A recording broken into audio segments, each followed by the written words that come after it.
What's going on, y'all? This is John with Facemask Fantasy, and today we're talking Jordan Mason, because with the Elijah Mitchell injury, which could lead up to a 2-month absence for the second-year pro who is already on IR, preseason stud running back Jordan Mason has a chance to assert himself as the team's running back one for the near future if he can beat out Jeff Wilson and fend off Tyrion Davis-Price for the role. But who is Jordan Mason? Jordan Mason has risen from not even being a relative unknown prior to the draft amongst the fantasy community. He was basically off the radar completely despite playing in the Georgia Tech backfield. And he was not drafted at the combine, but he was picked up as an unrestricted free agent by the San Francisco 49ers after the draft. He came into camp at 5'11", 223 pounds, so that's NFL-ready size, 75th percentile BMI. He ran a respectable 4.58 40-yard dash at his pro day and also put up 21 bench reps. In college, he was never a true workhorse. As a freshman, he ran 108 times for 659 yards and 7 touchdowns and caught 1 reception for 2 yards. That season, he averaged 6.1 yards per carry, and things were looking up for the college rookie.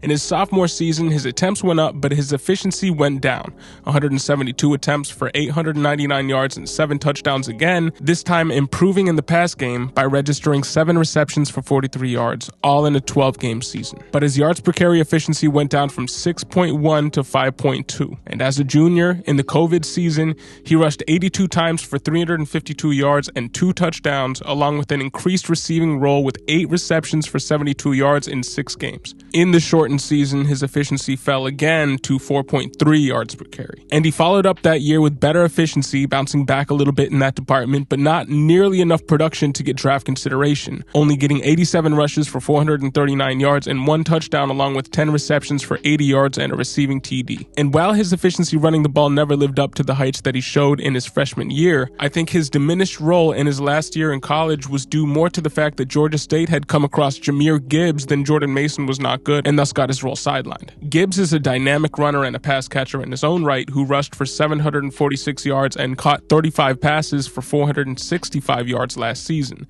Gibbs transferred to Alabama this season and is viewed as a potential first-round draft pick in the 2023 NFL draft. And Mason seemed to disappear as a draft prospect in his presence and thus was not invited to the NFL scouting combine or any of the All-Star games, but he arguably deserved to be there. Needless to say, nobody was expecting him to make much noise once he got signed to San Fran, and that's where the hype train got going. Because all camp, we didn't hear about Elijah Mitchell, we didn't hear about Trey Sermon, we didn't hear about Jeff Wilson or Jermichael Hasty or anybody else on that depth chart. But we heard about Jordan Mason. And then he had a stellar preseason, registering 19 carries for 94 yards, giving him an average of just under 5 yards per carry for the 3 preseason games. And with a strong offseason program and training camp, Mason ended up beating out Trey Sermon, a 3rd-round pick in the 2021 NFL draft, for a roster spot. That's incredible and shows how highly the Niners coaching staff and front office felt about Mason's offseason and preseason. This is a team that is obviously very fluid in how they value their running backs year to year.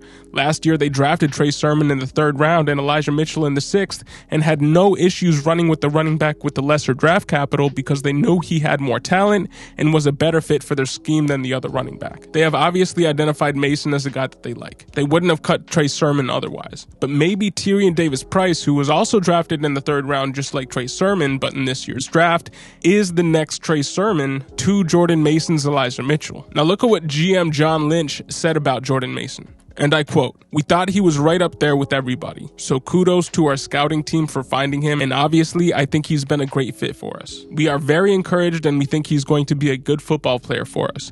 He runs in our style and ultimately it came down to that." End quote. Now those are telling points. Take everything out. I think the key point in here is that he says he runs our style and ultimately it came down to that. Very key words here because Shanahan can seem to be a scheme over talent type coach at times. His scheme elevates blah running backs to fantasy prominence every season. Carlos Hyde, who's always been kind of a middle-of-the-road guy, even as a young running back, had his best seasons under Shanahan. Matt Breida, 2017 undrafted free agent, was elevated to fantasy prominence in 2018 with over 1,000 yards from scrimmage. In 2019, Raheem Mostert, a then 27-year-old journeyman special teamer, had 772 yards and 8 touchdowns and a 14-catch, 180-yard and 2 touchdowns through the air season in 2019. 2019, and he was a former undrafted free agent from the 2015 draft. In 2020, it was Raheem Mostert and Jeff Wilson co-running the show, with Wilson putting up 733 yards and 10 touchdowns of total offense that year.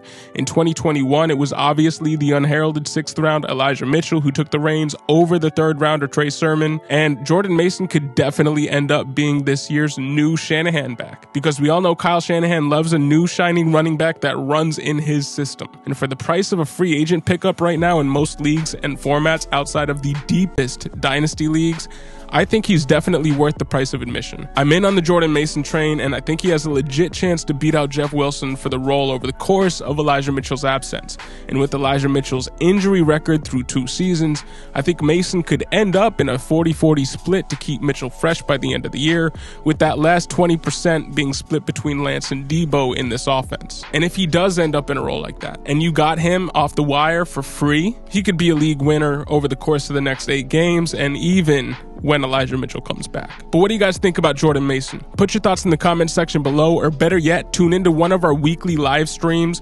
We now have 3 live streams a week. We have live streams on Saturday at 6 p.m. EST and Sunday at 10 a.m. EST to go over start-sit options, and we also have a live stream on Tuesday at 6 p.m. EST to go over waiver wire options. So come through, ask your questions about Jordan Mason or any other fantasy-related situation or player in the chat, and we can have a conversation about it in real time in any of our live streams. But my name is John, this is Facemask Fantasy.